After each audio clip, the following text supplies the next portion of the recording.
اللهم صل على سيدنا محمد يا رب صل وسلم دائما ابدا على حبيبك. یا ایھا الذین آمنوا، اے لوگو جو ایمان لائے ہو، من یرتد منکم عن دینہ، تم میں جو بھی اپنے دین سے پیچھے ہٹے گا، فسوف یأتی اللہ بقوم، اللہ ایسے لوگوں کو لائے گا، یحبہم، کہ اللہ ان سے محبت کرے گا، ویحبون، اور وہ اللہ سے محبت کریں گے. تو اس پر بیان چل رہا تھا کہ دین سے پیچھے ہٹنے کا جو بنیادی سبب ہے وہ ہے اللہ کی محبت میں کمی. صرف دلائل سے اللہ کو مان لینا کافی نہیں ہے، بلکہ اللہ سے محبت کا ہونا ضروری ہے. جب یہ محبت ملتی ہے تو انسان کا ایمان محفوظ ہو جاتا ہے، پھر وہ پیچھے نہیں ہٹتا. بلکہ اگر محبت کسی غلط چیز سے بھی ہو جائے جس کا غلط ہونا دلائل سے ثابت ہو، پھر بھی انسان اسے حاصل کرنے کی کوشش کرتا ہے. تو اب آپ سوچئے کہ جب غلط چیز کی محبت انسان کو پیچھے نہیں ہٹنے دیتی تو صحیح چیز کی محبت کیسے پیچھے ہٹنے دے گی اس کو؟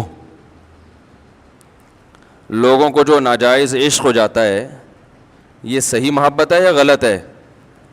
ان کو پتہ بھی ہوتا ہے غلط ہے، اس سے صحت کا نقصان، ملنے والا کچھ بھی نہیں ہے، لیکن پھر بھی گھل گھل کے پاگل ہو رہے ہوتے ہیں. جیسے وہ شاعر نے کہا ہے نا کہ ہم فراق یار میں گھل گھل کے، شعر جو اصل تھا وہ تو مجھے یاد نہیں رہا، اس کی جو نقلی بنایا وہ یاد رہ گیا.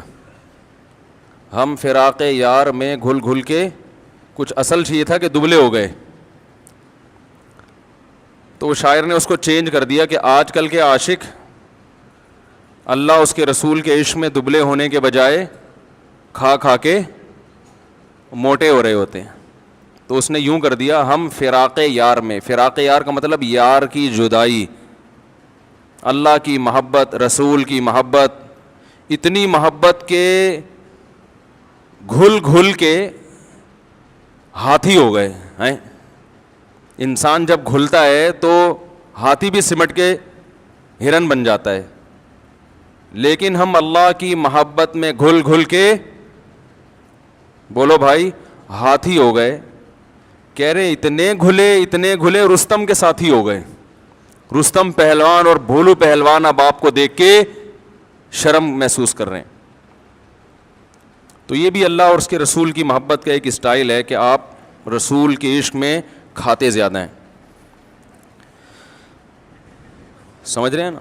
کیونکہ وہ نبی کی محبت کا جو طریقہ آپ نے ایجاد کیا، اس میں کثرت سے روزے اور کثرت سے تہجد، کہ رات کو آپ اللہ کے سامنے کھڑے ہو کر اپنے آپ کو تھکائیں،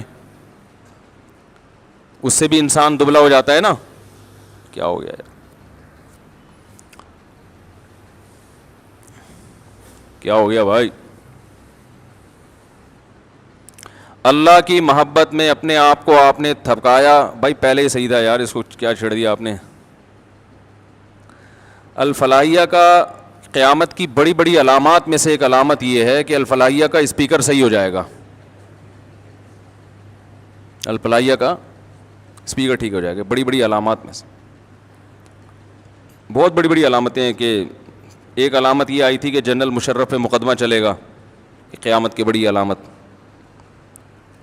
ایک یہ تھی کہ الطاف بھائی واپس آ جائیں گے، ٹھیک ہے نا. ایک علامت یہ بھی بیان کی جاتی تھی قیامت کی علامات. اور بھی بہت ساری ہیں، لیکن وہ سیاست کی طرف چلا جائے گا معاملہ. ملک میں کرپشن کا خاتمہ ہو جائے گا. تو ایک بہت بڑی علامت یہ ہے کہ الفلاحیہ کا لاؤڈ سپیکر صحیح ہو جائے گا. تو ابھی بھی صحیح نہیں ہے، جو مجھے آواز میں نا مشکل ہو رہی ہے، آواز مزیدار نہیں ہے. ہر آدمی چھیڑ رہا ہے اس کو. اس کا کوئی کچھ سسٹم بنائیں، یہاں کیمرہ لگائیں جو سیٹنگ ہے نا اس کو ہر ایک چھیڑتا ہے. بس جو بھی ہے یہ چھیڑ رہا ہے کوئی لازمی, یہ پری پلان کے بغیر نہیں ہو سکتا.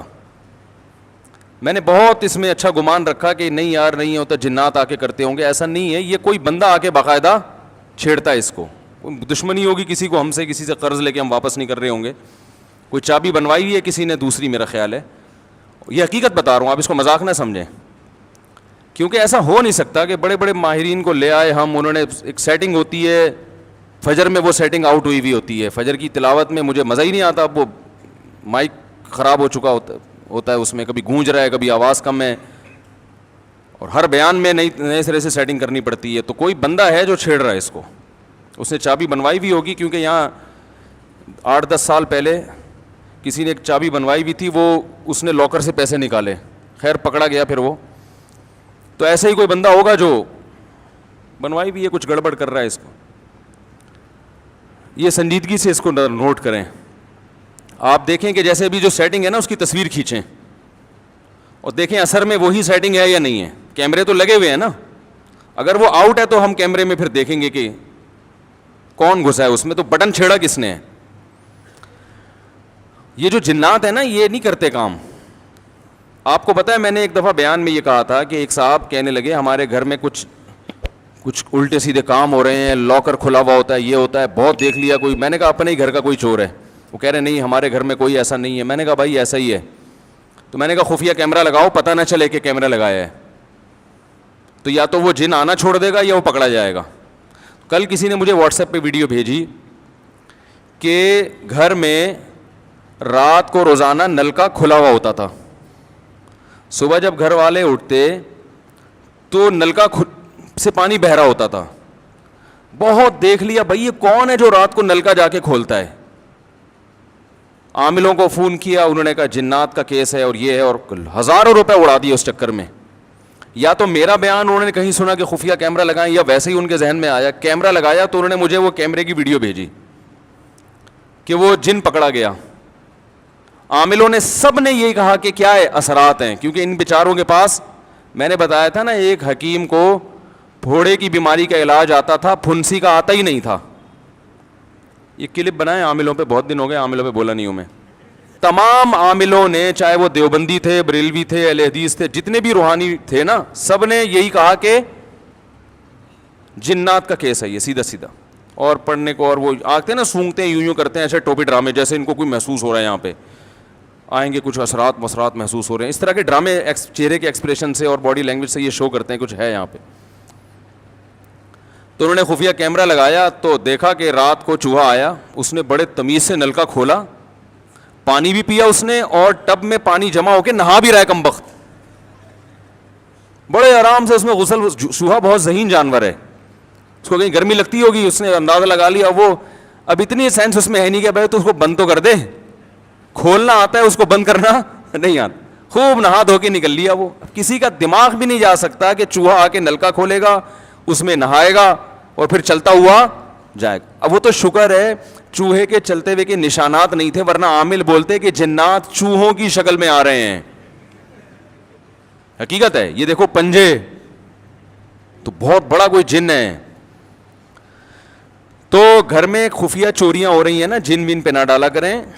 خفیہ چوری کوئی بہت ہوشیار چور ہے, لوگ کہتے ہیں سمجھ میں ہی نہیں آ رہا کوئی کیسے چوری کر سکتا ہے. تو بھائی ہوشیار چور تو کہتے ہی اس کو ہیں کہ جو اس طرح سے چوری کرے کہ سمجھ میں نہ آئے. اگر سمجھ میں آنا شروع ہو جائے تو وہ پھر چوری تھوڑی کرے گا, تو اس کو پتا ہے کہ پکڑا جاؤں گا بھائی میں, تو اس کو پتا ہے میں پکڑا جاؤں گا. تو بات یہ چل رہی تھی, کیا بات چل رہی تھی, جو اصل بات تھی نا اس سے میں یہ عرض کر رہا تھا کہ اللہ تعالیٰ کی محبت, اگر میں کہہ رہا تھا محبت ایک ایسی زبردست چیز ہے, ایسی زبردست چیز ہے کہ اگر کسی چیز کے غلط ہونے پر دلیل قائم ہو جائے اور آپ کو پتہ ہے کہ یہ 100% غلط ہے, لیکن آپ کے دل میں اس کی ایک دفعہ محبت پیدا ہو جائے, تو غلط ہونے کے باوجود آپ اسے حاصل کرنے کی کوشش کرتے ہیں. تو اگر کسی چیز کا دلائل سے برحق ہونا ثابت ہو جائے, جیسے اللہ اور اس کے رسول کا اور آپ کی تعلیمات کا, اسلام کی تعلیمات تو بہت پاکیزہ ہیں, ہر ایک کی فطرت کو اپیل کرتی ہیں.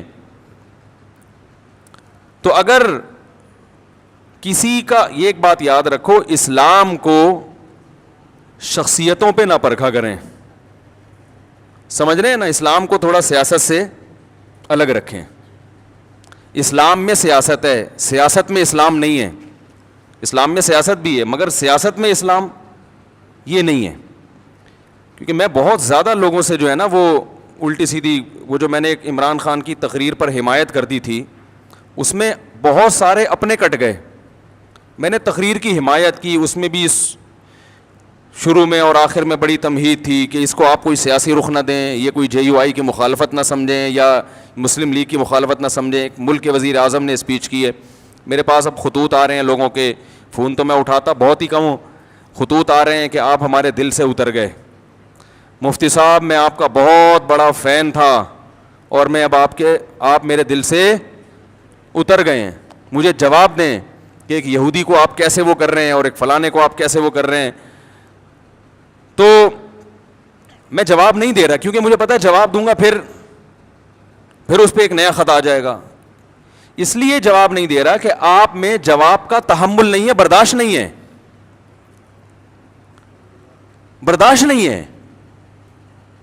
آپ یہ چاہتے ہیں کہ یعنی اس بنا پر بھائی آپ اختلاف کرو نا, بولو بھائی مفتی صاحب آپ نے جو وزیر اعظم کی تعریف کی غلط کی ہے, اس کا دل سے اترنے سے کیا تعلق ہے؟ کوئی شرعی مسئلہ تھوڑی میں نے بیان کیا ممبر پہ بیٹھ کے. اب بولو بھائی جو آپ دین کی باتیں کر رہے ہو ماشاءاللہ وہ تو بڑی زبردست ہیں, تو اس معاملے میں ہم آپ کے پہلے بھی فین تھے اب بھی فین ہیں. سیاست کے معاملے میں جو آپ نے یہ بات کی ہے وزیر اعظم کی تقریر سے ہم آپ کے متفق نہیں ہیں, ختم ہو گئی بات. مثال کے طور پر میں اگر کوئی میڈیکل سائنس کی بات کروں, میں بتاؤں شوگر کی ایک فلاں دوا ہے, میں نے ڈاکٹر سے سنا ہے بڑی زبردست ہے, آپ نے اس سے بڑے ڈاکٹر سے سنا کہ وہ زبردست نہیں ہے, تو میں آپ کے دل سے اتروں گا؟ بولو نا بھائی, دل سے اتروں گا؟ آپ بولیں گے یار میڈیکل سائنس میں انہوں نے ایک بات کہی ہے ان کی رائے کے مطابق, دوسرے ڈاکٹر نے تو اس کے خلاف کہا ہے, اب آپ کے پاس دونوں آپشن ہیں, اس کی مانیں ہمارے والے ڈاکٹر کی مان لیں. دل سے نہیں اتاریں گے آپ, بولیں گے ان چیزوں سے آدمی نہ دل سے اترتا ہے نہ دل پہ چڑھتا ہے. میں جب طالب علم تھا تو ہمارے ایک استاذ نے ایک نصیحت کی ہمیں, وہ اس وقت نصیحت سمجھ میں نہیں آئی, اب آتی ہے سمجھ میں. انہوں نے کہا دیکھو عوام کی عقیدت سے کبھی متاثر نہیں ہونا, صحیح ہے نا, جو عوام آپ سے کہنا حضرت حضرت ماشاءاللہ ماشاءاللہ آپ کے چپل بھی اٹھا رہے ہیں, اس سے کبھی متاثر نہیں ہونا, دھوکے میں نہیں آنا. میں نے کہا کیوں؟ انہوں نے فرمایا 2 منٹ میں ان کی عقیدت تیل ہو جاتی ہے. سمجھ رہے ہیں نا, ذرا سی کوئی بات دائیں بائیں ہوئی جو ان کے مزاج کے خلاف ہوئی, وہ ساری عقیدت ختم, گالیاں دینے پہ آ جائیں گے, حوصلہ نہیں ہے. مولانا طاری جمیل صاحب کے ساتھ کیا کیا ہے, انہوں نے اگر عمران خان کی تعریف کر دی, آپ کہہ دو غلط تعریف ہے, ختم. ساری زندگی کی ان کی محنت, ہزاروں گناہگاروں کو ان کے ہاتھوں اللہ نے توبہ کی توفیق دی. کیا اللہ نے, اب تو وہ عمر زیادہ ہو گئی, اس طرح سے وہ بول نہیں سکتے, عمر زیادہ ہو گئی ہے اور بیماریاں نے گھیرا ہوا ہے ان کو, تو ان کی آپ تقریریں سنیں جوانی کی, کیا دلوں, سخت دلوں کو انہوں نے, سخت دلوں کو نرم کیا ہے, کیسے بڑے بڑے گناہگاروں کو ان کی وجہ سے توبہ کی توفیق ملی ہے. ساری زندگی کی محنت ایک طرف, ایک وزیر اعظم کی ذات پر انہوں نے تھوڑی سی بات کر لی کہ اچھا آدمی ہے, تو وہ ساری محنت اور وہ عقیدت ایک دم ہوا ہو گئی. ہم نے تو اس کی ذات کی تعریف بھی نہیں کی ہے, ہم نے تو یہ کہا ہی نہیں کہ اچھا ہے کیا برا ہے, ہم نے تو یہ کہہ دیا تقریر اچھی ہے.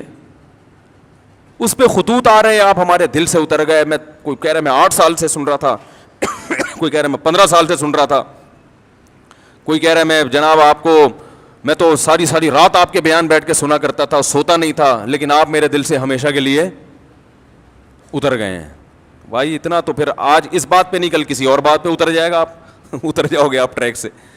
اتنا چھوٹا ظرف اگر رکھو گے تو دنیا میں کسی سے بھی فائدہ نہیں اٹھاؤ گے, اس لیے کہ آج آپ دل سے عقیدت کر رہے ہو نا, اور عقیدت میں غلو کی وجہ سے آپ کے دل سے ہم اتر رہے ہیں, کل ان سے کوئی مسٹیک ہوگی وہ بھی آپ کے دل سے اتر جائیں گے. تو ایسے آدمی کے دل میں کبھی کوئی پنپ سکتا ہی نہیں ہے. ظرف بڑا رکھیں, یہ بول لیا کریں بھائی غلطی ہو گئی مفتی صاحب سے. آپ کا خیال اگر ہے کہ ہم نے غلط کہا بھائی مفتی صاحب بہت اچھے, آپ کے خیال میں, وہ تو اللہ ہی جانتے اچھے ہیں کہ نہیں ہے, لیکن آپ کہہ رہے ہیں بھائی میرے خیال میں مفتی صاحب بہت اچھے, یہ والی بات مفتی صاحب کی میں اس سے متفق نہیں ہوں, ختم. اس میں کون سا مسئلہ ہے بھائی؟ اتنا بڑھاتے ہیں یار ان چھوٹی چھوٹی باتوں کو. آپ بولو حضرت مولانا طارق جمیل صاحب بہت اچھے, اللہ نے ان سے بڑا کام لیا, بڑا تقوی, بڑی للہیت, یہ جو انہوں نے عمران خان کی تعریف کی. آپ جو ان سے اختلاف کرتے ہیں بولیں بھائی اس معاملے میں ان کی رائے سے متفق نہیں ہوں, باقی ان کا کام اللہ نے عقیدت محبت ہے ان سے, اللہ ان کی عمر میں برکت دے, یہ والی. اور کبھی ملاقات ہوئی تو میں ان سے کہہ دوں گا کہ حضرت یہ آپ نے اچھا نہیں کیا, بس ختم. جن کی رائے میں انہوں نے اچھا نہیں کیا اور جن کی رائے میں اچھا کیا وہ کہیں پہ بہت اچھے, کیپ اٹ اپ. ٹھیک ہے. تو اتنا چھوٹا ظرف, اور جس کا یہ ظرف ہوتا ہے وہ کسی بھی جگہ نہیں پنپتا.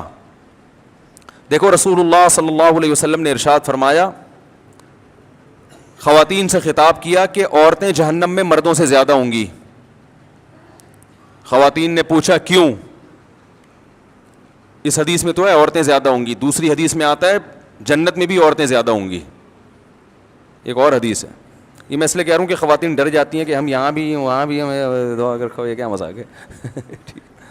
وجہ اس کی ہے کہ خواتین کی آبادی ہی زیادہ ہوگی, تو ظاہر ہے ادھر بھی زیادہ تو ادھر بھی زیادہ. تو پوچھا گیا بھائی وجہ کیا ہے؟ آپ نے فرمایا تکفرن العشیر, شوہر کی نافرمانی کرتی ہو. ناشکری, نافرمانی نہیں, کفر کہتے ہیں ناشکری کو. کیسے ناشکری؟ فرمایا ساری زندگی کھلاتا ہے پلاتا ہے. آج کوئی مرد بیوی کو چھوڑ دے, بیچاری کا کیا پرسان حال ہوتا ہے ہمارے معاشرے میں. گھر اس کو لے کے دیتا ہے, گیس بجلی کا بل, چھت مہیا کی, اس کو تحفظ دیا, اس کی اولاد کا ہمیشہ کے لیے محافظ بنا, اتنے بڑے بڑے انعامات احسانات. اور نبی نے فرمایا کسی دن تھوڑی سی اونچ نیچ ہو جائے, اس کی تنخواہ کم ہو گئی بیچارے کی, اب گوشت نہیں لا پا رہا, توریوں پہ گزارا کروا رہا ہے, ناشتے میں انڈے کا انتظام نہیں کر سکا. آج بیگم بغیر ناشتے کے رہ لو, آج ناشتہ نہیں کرتے, ٹھیک ہے نا, تھوڑی تنخواہ میری, حالات ٹف چل رہے ہیں, یا ناشتہ کرو مگر انڈا نہ منگواؤ, پراٹھا ڈبو کے, مفتی صاحب نے کہا ڈبو کے کھانے کا اپنا ہی مزہ ہے, تو آج ہم پراٹھا چائے میں ڈبو کے کھا لیتے ہیں. تو نبی صلی اللہ علیہ وسلم نے فرمایا کبھی کچھ ہو جائے نا تو کیا عورت تانا کیسا دیتی ہے, ما رأیت منک خیرا قط, میں نے کبھی بھی آپ سے خیر, سب عورتیں نہیں لیکن بہت سی عورتیں یہ کام کرتی ہیں کہ میں نے آپ سے کبھی خیر نہیں دیکھی, میں اس گھر میں آئی ہوں مجھے ملا کیا ہے. کتنا بڑا زندگی بھر کے ہمارے مسلم معاشرے میں تو مرد تو بہت زیادہ تحفظ دیتا ہے. کیسے باپ اپنی بیٹی کے لیے رشتے تلاش کر رہے ہوتے ہیں کیونکہ اچھا آدمی مل جائے, اور پھر طلاق سے ڈرتی بھی ہیں, کہتی ہیں طلاق دے کے مجھ پہ ظلم کر دیا, مجھے یہ کر دیا. طلاق دے کے کیا کیا اس نے؟ اپنے آپ سے جدا کر دیا نا, تو اب رو کیوں رہی ہو؟ اس کا مطلب وہ نہ دیتا تو تم پر احسان تھا اس کا کہ اس نے تمہیں ٹھکانہ دیا ہوا ہے. اور دینا غلط سمجھا جاتا ہے معاشرے میں, اس لیے کہ وہ جو تمام تحفظات اس نے دیے ہوئے تھے وہ تم سے چھین لیے ہیں. تو نقصان عورت کا ہوتا ہے کہ نہیں ہوتا؟ تو کتنی بڑی فضیلت ہے. لیکن نبی نے فرمایا کہ تکفرن العشیر, جو عشیر ہے نا ہمیشہ ساتھ رہتا ہے, تو اس کی ناشکری کرتی ہو. تو بھائی اس سے صاف پتہ چلتا ہے کہ جب کسی کی خدمات زیادہ ہوں, باپ اور ماں کا بھی یہی حکم ہے, ابا کو برداشت کرنے کا حکم ہے کہ نہیں ہے؟ آپ کے والد صاحب اگر آپ JUI میں اور ابا PTI کی تعریفیں شروع کر دیں عمران خان کی, ابا کو بولو گے ابا آپ میرے دل سے اتر گئے, بولو گے؟ بولو نا بھائی. آپ JUI کے ہو, آپ دھرنے میں شرکت کے لیے جا رہے ہو اور ابا نے کہا عمران خان زندہ باد, آپ بولو گے یار ابا ایسی باتیں نہیں کرو یار, بس یہی بولو گے نا, ابا یہ نہیں کرو یار, میں دھرنے میں جا رہا ہوں, آپ کہہ رہے عمران خان زندہ باد. آپ ابا کو لکھ کے دو گے ابا آپ میرے دل سے اتر گئے, ابا بولے گا دفع ہو یہاں سے, میں تیرے دل سے اتر گیا, تو میرا باپ ہے جو مجھے تانے دے رہا ہے, دل سے اتر گیا, تیری اوقات کیا؟ باپ یہی کہے گا نا, میں نے جنا ہے تجھے, ساری زندگی میں نے کھلایا پلایا. تو ماں کو بھی کوئی تانا نہیں دے سکتا. ہمیں یاد ہے جب ضیاء الحق کا دور تھا, ہم بہت چھوٹے بچے تھے اس وقت, تو ضیاء الحق نے ریفرینڈم کروایا تھا کہ اسلام چاہتے ہو تو ہاں, اسلام نہیں چاہتے تو نہ. بہت ہوشیار آدمی تھا ضیاء الحق بھی. اس نے ریفرینڈم کروایا تھا کہ اگر آپ اسلام چاہتے ہیں تو مزید 5 سال کے لیے مجھے ووٹ دے دیں. تو ہمارے خاندان میں ایک بوڑھی خاتون ہیں, اب تو بوڑھی ہو گئی, اس وقت تو اتنی بوڑھی نہیں تھی, وہ ہماری محرم رشتہ ہے ان سے, وہ نا پہ ٹھپا لگا کے آ گئیں. بڑے ہم نے کہا بھائی کیا اسلام نہیں چاہیے؟ انہوں نے کہا اسلام چاہیے, ضیاء الحق نہیں چاہیے ہمیں. انہوں نے کہا اسلام چاہیے ہمیں, ضیاء الحق نہیں چاہیے. ان کو نہیں پسند ہوگا ضیاء الحق. تو باقی اکثر لوگ ہاں پہ جا کے ٹھپا لگا رہے تھے. تو ہمیں ان کی بات پہ ہنسی آئی. ہم جو تھے ضیاء الحق کی طرف تھے, ہم سمجھتے تھے کہ بھئی یہ دیندار آدمی ہے, تہجد گزار آدمی ہے, یہ اسلام کو, اور اس نے بہت حد تک کیا بھی ہماری رائے کے مطابق کام. وفاقی شرعی عدالت بنائی, مفتی تقی صاحب کو اس کا جج بنایا, حدود آرڈیننس سارے ضیاء الحق کے ہی بنائے ہوئے ہیں. اس کے دور میں جو جتنی ٹی وی اینکرز تھی سب کے سر پہ دوپٹہ ہوتا تھا. بہت سارے کام اس نے کیے اور بہت سارے کر سکتا تھا, مگر لوگوں نے اس کا ساتھ نہیں دیا. لیکن اس میں بھی رائے کا اختلاف ہو سکتا ہے, کوئی کہتا ہے امریکی ایجنٹ تھا, کوئی کہتا ہے کیا ہوا. ایسا نہ ہو جو تھوڑے بہت جن کے دلوں سے میں نہیں اترا, اب ان کے دلوں سے بھی اتر جاؤں کہ آپ تو ضیاء الحق کی حمایت کر رہے ہو. تو 2 منٹ لگتے ہیں دل سے اترنے میں. تو وہ نا پہ لگا کے آ گئیں. اب وہ ہمارے خاندان کی بڑی خواتین, ہم ان سے یہ کہتے ہیں آپ ہمارے دل سے ہمیشہ کے لیے اتر گئیں. تو بھائی رشتے ہیں تو ٹھیک ہے نا کا, اور ہم نے بظاہر تو یہ کفر ہے نا کہ اسلام نہیں چاہیے. وہ کہتی ہے اسلام چاہیے. یہ ضیاء الحق نے اسلام کا ان کے رائے کے مطابق لیبل لگایا ہوا ہے کہ اب اسلام تو ہر آدمی کہے گا نا ہاں, تو ہاں کا مطلب یہ کہ اگلے 5 سال کے لیے میں دوبارہ آ رہا ہوں. تو بھائی ہمارے اپنے رشتے داروں میں ہم جب بیٹھتے ہیں, کوئی جے یو آئی کی حمایت کر رہا ہوتا ہے, کوئی پی ٹی آئی کی حمایت کر رہا ہوتا ہے. اب جو خاندان کے بڑے بزرگ ہیں ہم ان سے تمیز سے احترام سے تھوڑی سی ڈیبیٹ کر لیتے ہیں, بحث کر لیتے ہیں. بھائی ٹھیک ہے آپ کی رائے ہے, بڑے بزرگ تو بزرگ ہی رہیں گے. اب یہ تھوڑی کہ وہ پی ٹی آئی میں چلا گیا تو وہ ہمارے دل سے اتر گیا, وہ جے یو. بھائی بڑے خاندان کے رشتہ ہے. دوست احباب میں بھی ایسا ہی ہوتا ہے. ہم جب بیٹھتے ہیں ہمارے دوستوں میں, ہمارے شاگردوں میں, میرے شاگردوں میں کوئی جے یو آئی کا ہے, کوئی پی ٹی آئی کا ہے, وہ بیٹھے ہوئے ہوتے ہیں. اب وہ کہ آپ ہمارے دل سے اتر گئے, میں کہوں گا بس دل سے اتر گئے تو میں تو سبق نہیں پڑھاؤں گا. جب تمہارا استاد سے تمہیں عقیدت محبت ہی ختم ہو گئی تو میں تمہیں تفسیر کیوں پڑھاؤں؟ میں کیوں پڑھاؤں بھائی تمہیں تفسیر؟ اتنا بڑا تانا تم نے دے دیا کہ آپ اب یعنی آپ ہمیں سمجھ میں ہی نہیں آ رہے نا, تو جب پھر اس سے پڑھو جو تمہیں سمجھ میں آ رہا ہے. جو سمجھ میں نہیں آ رہا اس سے کیوں پڑھ رہے ہو؟ تو چھوٹا دل نہ رکھو میرے بھائی, ظرف کو کیا کرو, دوسرے کی رائے سننے کا تحمل پیدا کریں. رائے سننے کا تحمل پیدا کریں. میں بہت کچھ بول سکتا ہوں ممبر پہ بیٹھ کے, بہت کچھ دلائل کے تانے بانے ملا سکتا ہوں, آپ بھی ملائیں, لیکن ہم تو ایک اصولی اور ضابطے کی بات کر کے آگے نکل جاتے ہیں کہ اصول اور ضابطے میں بھئی یہ ہم یہ کہہ رہے ہیں کہ یہ کام اچھا کیا, فلاں اگر کرے گا تو ہم اس کو بھی اپریشیٹ کریں گے, فلاں آدمی کا فلاں کام اچھا ہے, اور وہ قرآن و سنت نہیں بن جاتا, وہ ہماری رائے ہوتی ہے. تو اگر کوئی عالم پی ٹی آئی میں چلا جاتا ہے, میں کہتا ہوں کوئی عالم دین اگر پی ٹی آئی میں چلے بھی جائیں, دیکھو ایک زمانہ تھا, سیاسی باتیں نہیں کرنی چاہیے لیکن اب وہ دین کی یعنی جب تک میں مثال نہیں دوں گا تو جو میں شریعت ہی کا قاعدہ بتانا چاہ رہا ہوں سمجھ میں نہیں آئے گا. ایک زمانہ تھا کہ ایم کیو ایم بڑے عروج پر تھی. ایک عالم تھے, ان کا ایم کیو ایم میں ایک اسمبلی کے ممبر تھے, ان سے بڑی گہری دوستی, وہ ان سے بڑے جا کے بڑی اچھی طرح سے ملا کرتے تھے اور بڑی گہری دوستی. کسی نے اعتراض کیا کہ حکمرانوں سے تعلق ہے بھائی, کہ جب بھی اسمبلی کا ممبر آئے گا اور یہ جناب اس سے بڑے اچھے طریقے سے ملیں گے, اس کو چائے بھی پلائیں گے, یہ تو چاپلوسی کر رہے ہیں. یہ کیا کر رہے ہیں؟ یہ تو چاپلوسی, حکمرانوں کی چاپلوسی. تو میں نے ان سے کہا, میں نے کہا بھائی دیکھو, ایک جب کوئی بھی حکومت میں ہے تو اس کے خلاف چلو گے تو آپ اپنے کام نہیں نکلوا سکتے, اور اگر آپ اس سے دوستی لگا کے بہت سارے دینی کام کروا سکتے ہیں اس سے, تو یہ چاپلوسی نہیں ہے, یہ شریعت میں عین مطلوب ہے. چاپلوسی حکمرانوں کی وہ حرام ہے جو اپنی ذات کے لیے ہو, قوم کے لیے ہے, ملک و ملت کے لیے, تو یہ چاپلوسی نہیں ہے, یہ تو اخلاق ہے. اور شریعت نے ہمیں حکمرانوں کے احترام کا حکم دیا ہے, ان کو ذلیل کرنے کا حکم نہیں دیا. اس لیے کہ قومی اتحاد جو ہے نا, اتحاد وہ جب ہی ہوتا ہے کہ جب سب ایک امیر پر متفق ہوں, تب ملک پاورفل بنتا ہے, تب اس وقت طاقتور بنتا ہے ملک. آپ درجنوں سیاسی اختلاف کریں, تو اگر کوئی کسی اسمبلی کے, اب میں اس لیے کہہ رہا ہوں, حضرت مولانا طارق جمیل صاحب جا کے بیٹھے ہوئے ہیں کسی حاکم کے پاس, اس کی تصویریں آ رہی ہیں اور نیچے جھوٹی حدیثیں اور اسلاف کے واقعات کے جو حکمرانوں سے ملتا ہے وہ یوں ہیں تو وہ یوں ہیں تو فلانا ہے. بھائی جو اپنی ذات کے لیے ملے, اپنی ذات کو پروموٹ کرنے کے لیے, اور جس کے پیچھے مقصد ہو, جس کے پیچھے ایک قوم کی خدمت ہو, تو اس کے لیے بالکل جائز ہے. اور یہی کام جب آپ کرتے ہیں تو وہ حلال ہوتا ہے, دوسرا کرے تو وہ کیا ہو گیا, وہ ناجائز ہو گیا. کوئی اصول ہی نہیں ہے, کوئی ضابطہ ہی نہیں ہے کسی بھی چیز کا.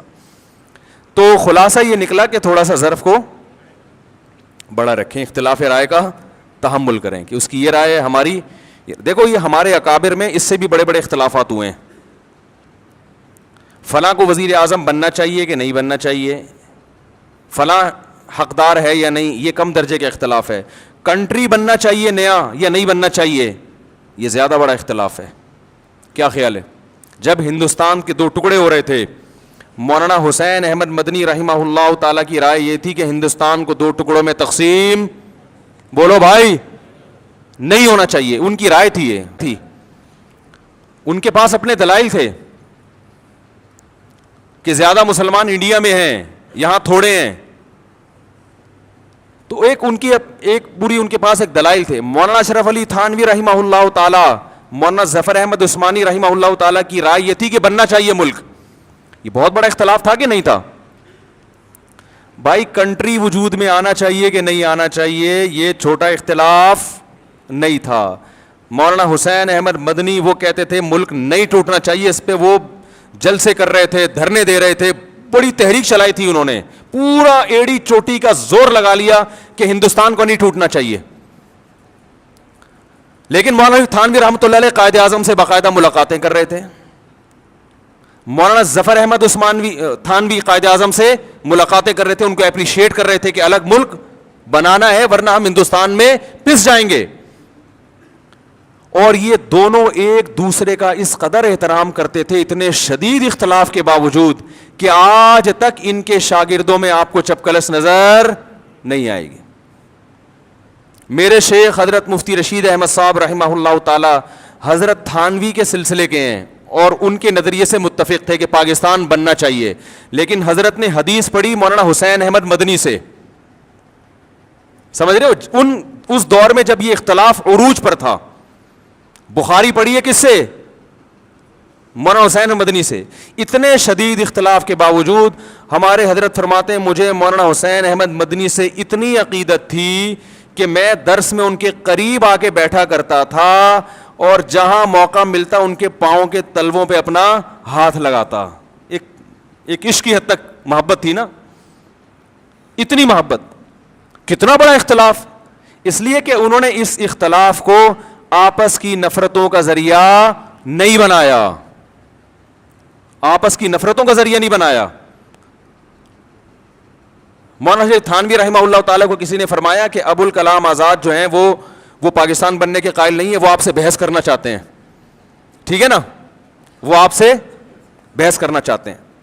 تو کسی نے بتایا حضرت ابو الکلام آنا چاہتا ہے. حضرت نے مزاح میں فرمایا آنے دو, یہاں جد الکلام بیٹھا ہوا ہے. یعنی اب کہتے ہیں باپ کو اور جد کہتے ہیں دادا کو. وہ اگر کلام کا باپ ہے تو ہم کلام کے دادا ہیں. ان کی آپس میں بحث بھی ہوئی اور مباحثے بھی ہوئے, بڑی محبت سے, بڑے سلیقے سے. اس کے باوجود اپنی رائے پر قائم. شیخ الحدیث مولانا زکریا رحمہ اللہ تعالیٰ کو کسی نے بتایا کہ آپ تو سرے سے سیاست میں حصہ ہی نہیں لیتے, ملکی حالات کہاں تیسرا گروپ ایک یہ تھا جو دونوں طرف کہیں بھی نہیں تھا, وہ کہتا تھا ہم سیاست میں. بھائی مولانا تھانوی رحمہ اللہ کی, مولانا اشرف علی تھانوی کی رائے یہ تھی کہ پاکستان بننا چاہیے اور سیاست میں وہ پڑھے. انہوں نے اپنے شاگردوں کو بھیجا, قائد اعظم سے ملاقاتیں ہوئی, قائد اعظم کو دین کے قریب لانے میں بہت بڑا کردار ہے. یہاں تک کہ قائد اعظم پینٹ شرٹ پہنا کرتے تھے, مولانا اشرف علی تھانوی رحمہ اللہ کی محنت سے انہوں نے وہ شیروانی پر آ گئے. انہوں نے کہا یہ لباس جو ہے نا ہمارے ملک میں ماڈرن لوگوں کا سمجھا جاتا ہے, لوگ اس سے آپ کو اسلامی لیڈر نہیں سمجھیں گے, تو آپ اپنا لباس چینج کریں. قائد اعظم اس پہ بھی ایگری ہو گئے.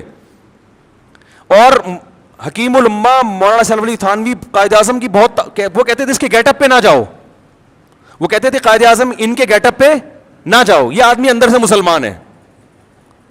اور ملک لینے کے لیے جو پیچیدگیاں ہیں اور اس کے جو سائیڈ افیکٹ ہیں ان کو یہ ہم سے زیادہ سمجھتے ہیں, انہوں نے لا پڑھا ہوا ہے. سمجھ میں آ رہی ہے بات کہ نہیں آ رہی؟ وہ یہ زیادہ اچھا سمجھتے ہیں. اب اس میں کون صحیح تھا کون غلط تھا یہ بحث کرنے کا کوئی فائدہ نہیں ہے, اس لیے کہ جب پاکستان بن گیا تو مولانا حسین احمد مدنی نے سب سے پہلے پاکستان کی حمایت کی ہے. لوگوں نے کہا آپ تو مخالفت کر رہے تھے, تو انہوں نے کہا مسجد بننے سے پہلے اختلاف ہو سکتا ہے کہ مسجد بنے یا نہ بنے, بن گئی تو اس کا احترام لازم ہے. کیسی زبردست سوچ تھی, اڑے نہیں رہے کہ نہیں بس نہیں غلط ہوا اب میں اس کی واٹ لگاؤں گا. انہوں نے کہا بھائی یہ تو اس وقت اختلاف تھا, اب جب بن ہی گیا ہے تو اب مسلمانوں کا ایک ملک بن گیا, اب اس کو طاقتور ہونا چاہیے, اس میں قانون سازی ہونی چاہیے اور اس کو اب سپورٹ کرنا چاہیے. تو بڑا ایک دلچسپ واقعہ میرے ذہن میں آیا تھا. میں یہ عرض کر رہا تھا کہ قائد اعظم کو فل سپورٹ مل رہی تھی کہاں سے؟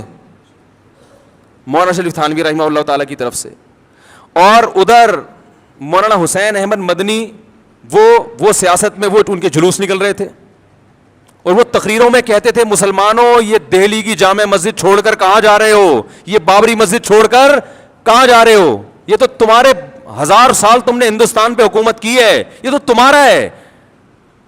یہ دوسرے فریق کی رائے یہ تھی کہ ہمارا تھا, اب اگر ہم الگ ملک نہیں ملا تو اس سے بھی جائیں گے ہم, کیونکہ گورا انگریز سارے فائدے ہندو کو دے کے جا رہا تھا, وہ ہندو کے حوالے کر کے جا رہا تھا. دونوں کی رائے تھی, دونوں کے دلائل تھے, اس کی سنتے لگتا وہ صحیح کہہ رہا ہے, اس کی سنتے لگتا وہ صحیح کہہ رہا ہے. اور ایک تیسرا گروپ تھا شیخ الحدیث مولانا زکریا رحمہ اللہ تعالیٰ کا, وہ سارا دن علم حدیث میں کتابوں میں لگے ہوئے تھے, وہ سیاست میں دلچسپی, وہ کسی دھرنے میں شریک ہی نہیں ہوتے تھے. اب یہ چاہتے نا 3 دھڑے بڑے آرام سے بن سکتے تھے علماء کے, ایک دھڑا بن جاتا پاکستان بننا چاہیے, ایک دھڑا پاکستان مخالف, اور ایک یہ کہ یہ دونوں جو ہے نا فتنہ پرست ہیں, ہمیں تو اللہ اس کے رسول کے بس دین میں لگنا چاہیے. یہ تینوں اپنے مریدوں کو تیار کرتے اور بولتے کہ تم اس کی مجلس میں نہیں جانا, اس درس حدیث نہ سننا مولانا حسین مدنی کا. اور مولانا حسین مدنی درس بھی کہاں دیا کرتے تھے؟ مسجد نبوی میں نبی صلی اللہ علیہ وسلم کے روضہ اطہر کے سامنے بیٹھ کے, پوری دنیا سے لوگ آ کے ان کا بخاری کا درس سنا کرتے تھے. یہ اتنا یعنی علم حدیث پہ عبور تھا کہ نبی صلی اللہ علیہ وسلم کے روضہ اطہر پہ درس دیا کرتے تھے بیٹھ کے, کئی سال درس دیا انہوں نے.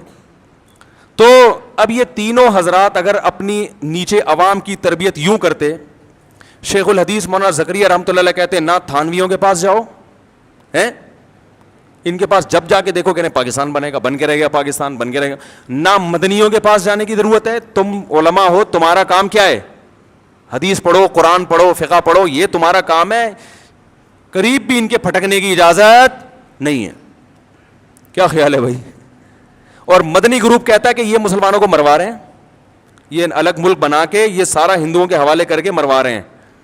ان کے یہ ورڈنگ نہیں تھی, ان کا یہ تھا میری رائے یہ دوسروں پہ تہمتیں نہیں لگائی انہوں نے. اگر تہمتیں لگانا شروع کر دیتے نا کہ ان کی نیت ہی غلط ہے, معاملہ پھر خراب ہوتا ہے. معاملہ جب خراب ہوتا ہے جب آپ دوسرے کی نیت پہ ڈاکہ ڈالنا شروع کر دیں کہ یہ بندہ ہی غلط ہے, یہ ان کی نیت. بھائی نیت کیسے, کوئی قرآن میں تھوڑی لکھا ہوا ہے کہ پاکستان بننا چاہیے کہ نہیں بننا چاہیے, یہ تو رائے ہے نا, تو 2 رائے بن سکتی ہیں. تو انہوں نے یہ نہیں کہا کہ ان کی نیتیں ٹھیک نہیں ہیں, یہ تمہیں مروانا چاہتے ہیں, یہ ہیں ہی غلط لوگ, یہ تو پہلے ہی صوفی ٹائپ کے لوگ ہیں, خانقاہیں چلانے والے لوگ ہیں, تو تمہیں مروا دیں گے. تو کسی نے تبھی تینوں فریقوں میں آپس میں آج تک محبت قائم ہے. تو شیخ الحدیث سے کسی نے کہا کہ آپ تو جلسوں میں جاتے نہیں, دھرنوں میں جاتے نہیں, اور آپ وہ اپنے شاگردوں کو بھی منع کرتے تھے کہ مت جاؤ ورنہ علم کے نہیں رہو گے. تو کسی نے کہا مولانا حسین مدنی تو کرتے ہیں. تو انہوں نے کہا مولانا حسین احمد مدنی جیسا حوصلہ ہم میں نہیں ہے, وہ سیاست میں پوری طرح اتر کے بھی علم سے پیچھے نہیں ہٹے. انہوں نے کہا اتنی کتابیں وہ روزانہ پڑھا رہے ہیں, اتنے تحقیقی کام ان کے ہو رہے ہیں, اور جلسوں میں شرکت بھی, دھرنوں میں شرکت بھی, یہ حوصلہ اللہ نے ہر ایک کو نہیں دیا. عجیب, دیکھو کیسا. تو اپنے شاگردوں کا یہ ذہن بنایا جس کی وجہ سے آج بھی ان کے شاگردوں میں آپس میں محبت ہے. ہمارے حضرت تو انہی کے شاگردوں میں سے تھے نا. تو مولانا حسین مدنی رحمہ اللہ سے بھی محبت کرتے تھے, اور حضرت حکیم علماء کے سلسلے کے تو یعنی ان کو خلافت ملی ہوئی تھی. تو اب جو سسٹم چل رہا ہے اب اتنے بڑے اختلاف نہیں, اب اس سے چھوٹی نہ ہوئی. عمران خان کی تعریف کر دی تھی مولانا طارق جمیل صاحب نے, تو اب وہ 3 توئیں میں شرارت ہے, ایسے بھی کچھ میسج آ رہے ہیں کہ توئیں جس نام میں بھی ہوگا اس میں کیا ہے. مجھے میسج آیا کہ جس مولوی کے نام میں توئیں ہوگا وہ شرارتی ہوگا. ایک طارق جمیل, ایک طارق مسعود, ایک طاہر اشرفی, انہوں نے ایئرپورٹ پہ جا کے استقبال کر لیا تھا نا. توئیں نہیں ہونا چاہیے نام میں. میں نے کہا پھر زوئیں سے نام رکھا کرو. تو بھائی یہ گاڑی ہے کہ JJ5640, غلط پارکنگ کر دی, اس کو صحیح کر لیں. 5640. تو بھائی اتنا بڑا اختلاف ہوا, آپس میں نفرتیں نہیں پھیلیں. اب بہت چھوٹے چھوٹے اختلاف ہو رہے ہیں اور اتنا زیادہ. دیکھو میں ایک بات کہتا ہوں, اپنے سیاسی لیڈر سے عقیدت محبت ضرور کرو. آپ کو جو سمجھ میں آتا ہے, اگر آپ کو دھرنا سمجھ میں آ رہا ہے آپ دھرنے میں جاؤ, اگر آپ کو نہیں سمجھ میں آ رہا آپ نہیں جاؤ. لیکن ان سیاسی قائدین کے چکر میں آپس میں ایک دوسرے کو دل سے مت اتارو. کوئی بھروسہ نہیں ہے کل یہ لیڈر آپس میں بیٹھ کے چائے پی رہے ہوں اور ہم آپس میں لڑ کے ایک دوسرے کو دور کر چکے ہوں. ماضی میں کیا ایسا ہوا نہیں ہے؟ یہ سیاسی لیڈر کفر کے فتوے لگا رہے ہوتے ہیں ایک دوسرے پہ. میں نے خود جلسوں میں تقریریں سنی ہے, وہ کافر, وہ یہودی, وہ فلانا, تھوڑے دن میں اسی کے ساتھ گلے مل رہے ہیں, پھول پہنائے جا رہے ہیں, ہاتھ ملائے جا رہے ہیں, اس کو مکمل سپورٹ کر رہے ہیں. یہ تو ہوتا ہے, ہر لیڈر کے ساتھ ہوتا ہے, ہر لیڈر, اور ہو رہا ہے اب تو, ماضی سے دیکھتے آ رہے ہیں. تو میں طلبہ سے کہتا ہوں JUI اور PTI کے چکر میں آپس میں نفرتیں پیدا مت کرو, تم کلاس فیلو. یہ دور زندگی میں دوبارہ کبھی نہیں آئے گا. 8 سال اکٹھے پڑھتے ہیں, اتنے آپس میں محبتیں ہوتی ہیں, اور JUI اور PTI کے چکر میں گالیاں. میں ان سے کہتا ہوں کل کہیں ایسا نہ ہو مستقبل میں کہ دونوں لیڈر بیٹھے ہوئے وسیع قوم کے وسیع تر مفاد میں چائے پی رہے ہوں. پھر جب آپ بولو گے یار آپ نے ہمیں تو مروا دیا, اس کو بول دیا تھا یہودی کا بچہ ہے وہ, اور آپ نے ان کو بول دیا تھا وہ چور ہے, وہ ڈیزل چوری کرتا ہے, وہ یہ کرتا ہے, وہ کرتا ہے. اب آپ اتحاد کر رہے ہیں تو کہیں گے قوم کے وسیع تر مفاد میں, قوم کے وسیع تر مفاد میں ہمیں یہ بالآخر ہمارا تو بیڑا غرق کر دیا نا. کتنے لوگ ہیں, میں نے جو بیان کیا تھا ایک کہیں وہ چھوٹا سا وہ, تو 5000 سبسکرائبر ایک دن میں میرے چینل سے بھاگ گئے. ٹھیک ہے نا, 5000. وہ میں نے وہ تنزانیہ میں تھا, میں نے تھوڑا سا ایک بیان کر دیا تھا کہ وہ پتہ نہیں وہ PTI کے بارے میں کہ یہ عمران خان نے یہ والا کام اچھا کر دیا, بس اتنا کہہ دیا تھا. 5000 ایک دم سے شارٹ مارکیٹس. یہ وہ سارے تھے جن کے دل سے ہم اسی وقت اتر گئے. تو یار اتنا چھوٹا دل رکھو گے, اتنی عقیدت محبت نہیں کرو اپنے لیڈروں سے. اتنے اچھے نہیں ہیں, یہ بتا دوں میں آپ کو, کوئی بھی ان میں اتنا اچھا نہیں ہے, چاہے کوئی بھی ہو. بہت اچھا کوئی بھی نہیں ہے, ذہن میں رکھنا, ٹھیک ہے, بہت برا بھی نہیں ہے. جتنے یہ ایک دوسرے پہ الزام لگاتے ہیں اتنے برے یہ دونوں نہیں ہیں, یہ بتا دوں میں. نہ عمران خان یہودیوں کا ایجنٹ ہے, نہ مولانا فضل الرحمان اتنے برے ہیں جتنا ان کو کہا جا رہا ہے, لیکن اتنے اچھے بھی نہیں ہیں جتنا آپ عقیدت محبت میں گھسے چلے جا رہے ہو. تھوڑا سا واپسی کا آپشن رکھو. باقی وزیر اعظم نے جو اچھا کام کیا ہم اس کو اپریشیٹ کریں گے, کرتے رہے, آئندہ بھی کریں گے. کل آپ وزیر اعظم بن گئے, آپ اگر کوئی خاندانی کام, ہم تو نواز شریف کو اپریشیٹ کیا تھا جب اس کے دور میں ایٹمی دھماکہ ہوا تھا. بھائی کام اچھا ہو گیا تھا, خاندانی ملک ایٹمی پاور بن گیا, اور کیا چاہیے بھائی آپ کو, زبردست کام ہو گیا تھا. تو اس وقت تو آپ نے نہیں کہا کہ یہ کیا بات ہے, آپ ایسے آدمی کو اپریشیٹ کر رہے ہو جو اتنے ڈالر کھا گیا. بھائی ہم نے ڈالر کھانے پر تھوڑی اپریشیٹ کیا ہے, کہہ رہے ماشاء اللہ ایٹمی دھماکہ کر کے کام کیا کیا ہے, خاندانی کام کیا ہے. تو کہاں سے کہاں بات چلی گئی. پھر بھی آپ غور و تحقیق کر کے ایک کو سپورٹ کریں پورے دلائل کے ساتھ, جذبات سے ہٹ کر, تقریروں سے متاثر نہ ہو. تقریروں کا مطلب سیاسی لیڈر جو ایک دوسرے کے خلاف تقریریں کرتے ہیں, خود انصاف کا سہارا لے کے, لا یجرمنکم شنآن قوم علی الا تعدلوا, اے ایمان والو کسی قوم سے دوستی تمہیں بے عدلی پہ مجبور نہ کرے. ایسا نہ ہو کہ عقیدت محبت میں حد سے تجاوز کرنا شروع کر دو.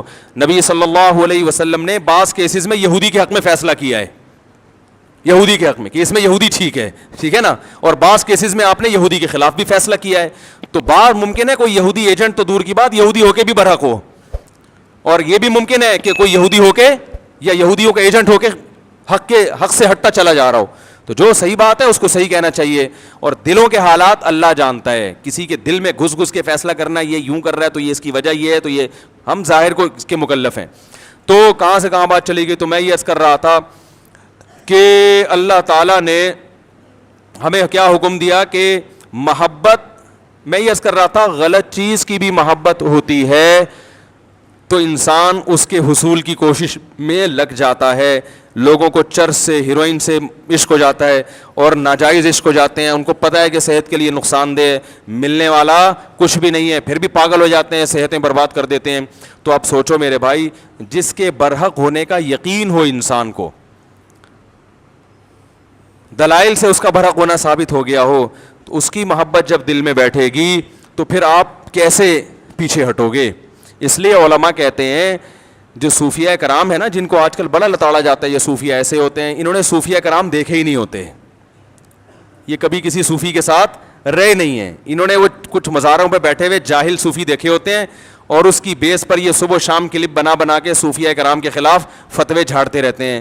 میرے شیخ و مرشد بھی صوفی تھے, میں ان سے بیعت تھا, بزرگ تھے, وہ خلیفہ تھے مولانا عبد الغنی پھول پھوری رحمۃ اللہ علیہ کے, اور وہ خلیفہ تھے مولانا سلوی تھانوی رحمۃ اللہ علیہ کے. ہم نے ان بزرگوں کو اپنی آنکھوں سے دیکھا ہے. تو جو ہر وقت بزرگ کے خلاف بولتے رہتے ہیں نا, ان سے میں کہتا ہوں کبھی کسی بزرگ کی صحبت میں چند دن بیٹھ کے گزارو, تمہیں پتہ چلے گا بزرگ کیا ہوتے ہیں. سمجھ میں آ رہی ہے بات؟ بزرگ لیس زندگی انسان کو برباد کر دیتی ہے. اور یہ بھی جو میں بار بار کہتا ہوں کہ بابے جو کہتے ہیں میرا کوئی بابا ہی نہیں ہے, تو دیکھو رسول اللہ صلی اللہ علیہ وسلم نے ارشاد فرمایا لا تجتمع امتی علی ضلالہ, میری امت گمراہی پہ کبھی بھی جمع نہیں ہوگی. اس حدیث کا صاف مطلب ہے کہ میری امت کسی بھی زمانے میں بزرگ لیس نہیں ہو سکتی. یہی مطلب ہوا نا؟ کیا خیال ہے بھائی؟ ہر زمانے میں بزرگ رہیں گے. ایک بات تو یہ دلیل اچھی طرح ذہن میں رہے. دوسری دلیل کہ صحابہ نے صرف قرآن خود سے نہیں پڑھا, یعلمہم الکتاب, ان کو قرآن اور حکمت کس نے سکھائی؟ بولو بھائی, نبی نے. تو صحابہ کا لنک کس سے براہ راست قائم ہوا؟ نبی سے. تو کیا صحابہ کے بعد کوئی بخاری مسلم خود یا قرآن خود پڑھ کے پورا اسلام سمجھ سکتا ہے, پوری ہدایت پہ آ سکتا ہے؟ قرآن میں یہ نہیں ہے کہ اللہ نے, نبی نے صحابہ کو حدیث بتائی ہے, یعلم سکھائی ہے. سیکھنا تربیت کو کہتے ہیں, ٹریننگ. صحابہ نے حدیثوں کا علم بھی حاصل کیا اور ساتھ ساتھ پیغمبر سے سیکھا بھی ہے.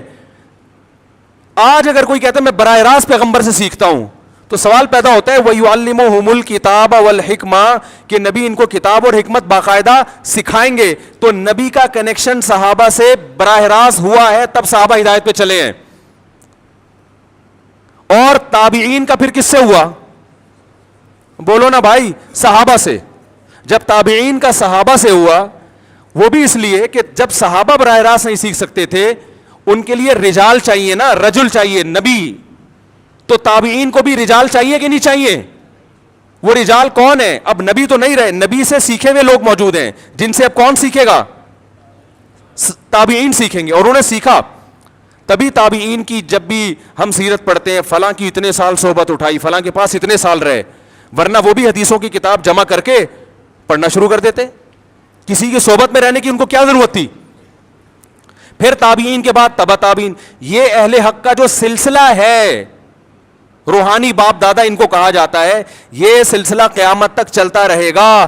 اس سلسلے میں گمراہ لوگ بھی پیدا ہوں گے, لیکن اگر اہل حق پیدا ہوں گے تو وہ بھی اسی میں پیدا ہوں گے, اس کے علاوہ نہیں ہو سکتے. نہیں آ رہی میرا خیال ہے بات سمجھ میں؟ اس سلسلے سے جو ہٹے گا نا, وہ کبھی بھی ہدایت پہ نہیں ہو سکتا, چاہے وہ بخاری مسلم کے صبح شام حوالے دے دے کے آپ کو الو بناتا رہے بیٹھ کے.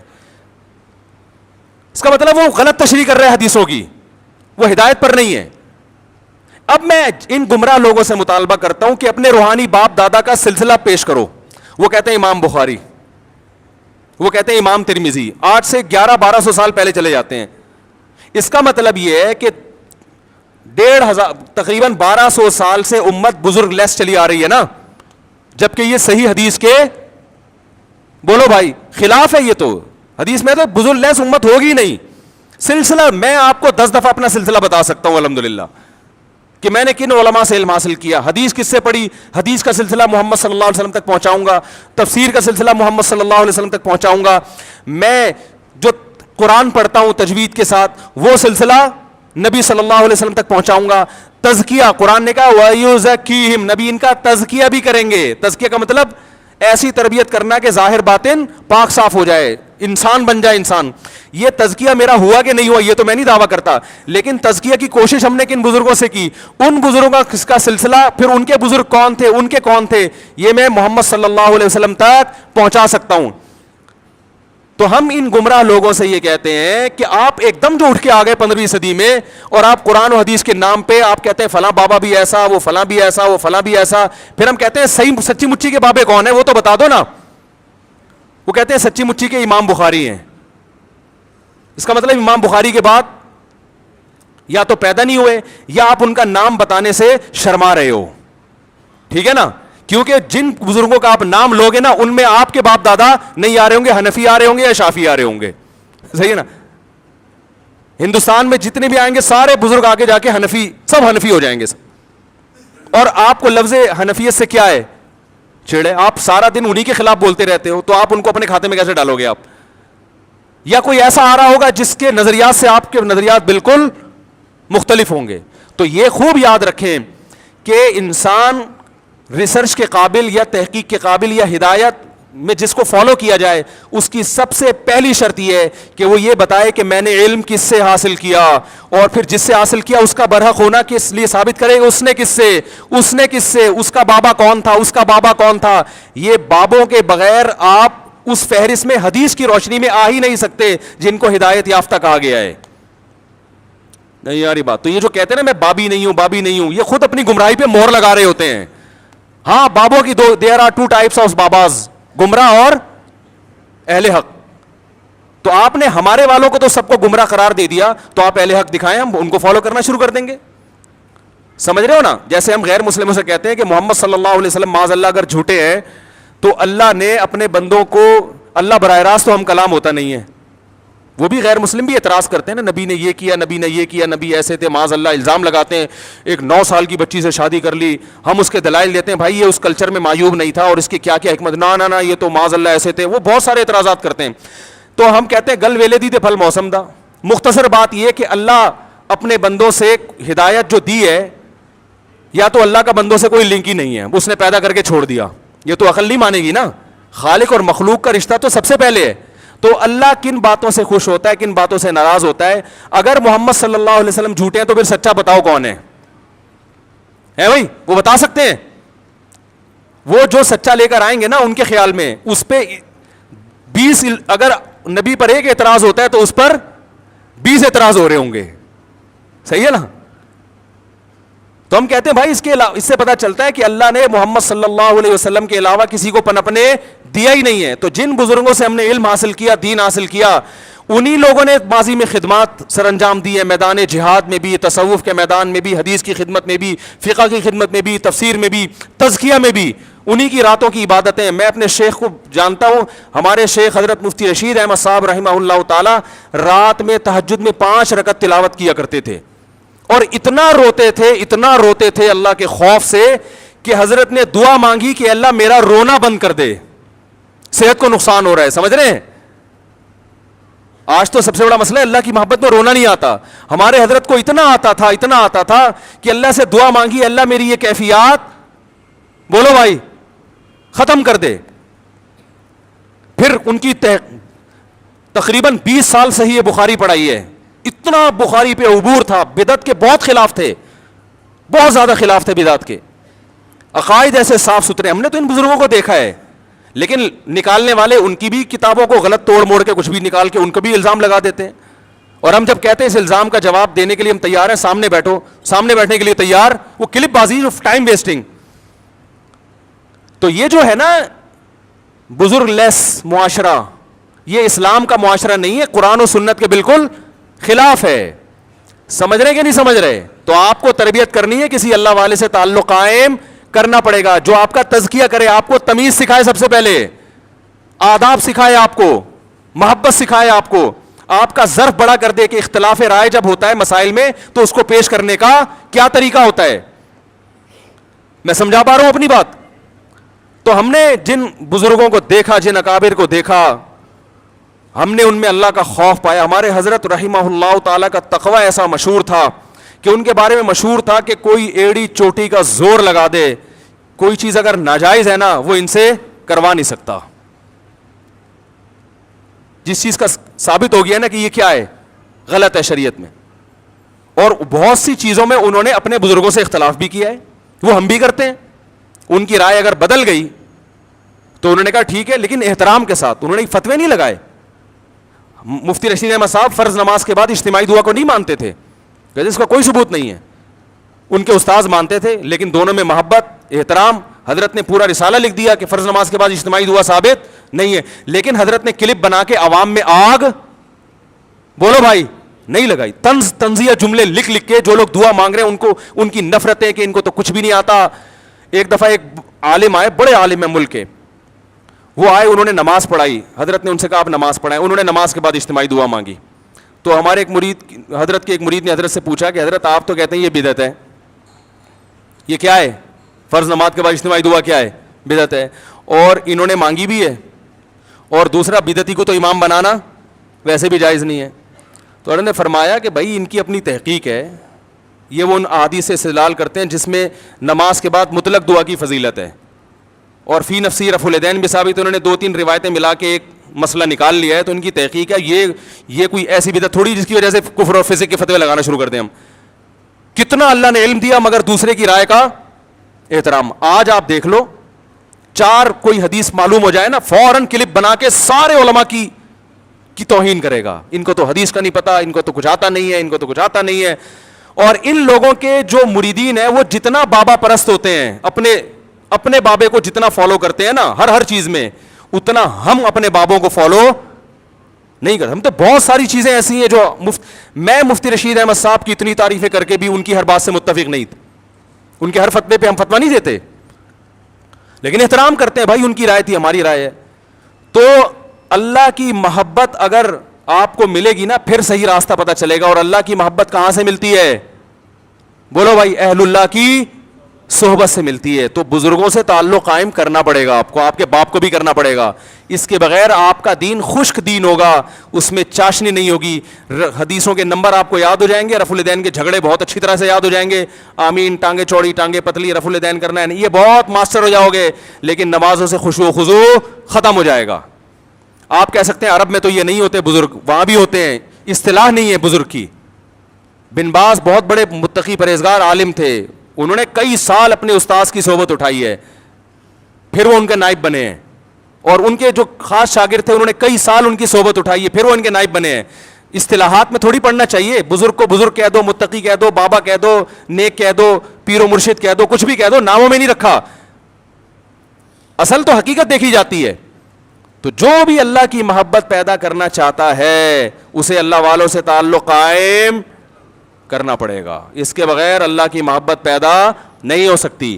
اللہ سے دعا ہے اللہ سمجھنے کی, عمل کی توفیق عطا فرمائے. جمعے کی نماز کے بعد جو بیٹھنا چاہیں بیٹھ سکتے ہیں. اسی موضوع کے بارے میں مزید کو تھوڑی سی بات کروں گا میں اور مسائل کا جواب دوں.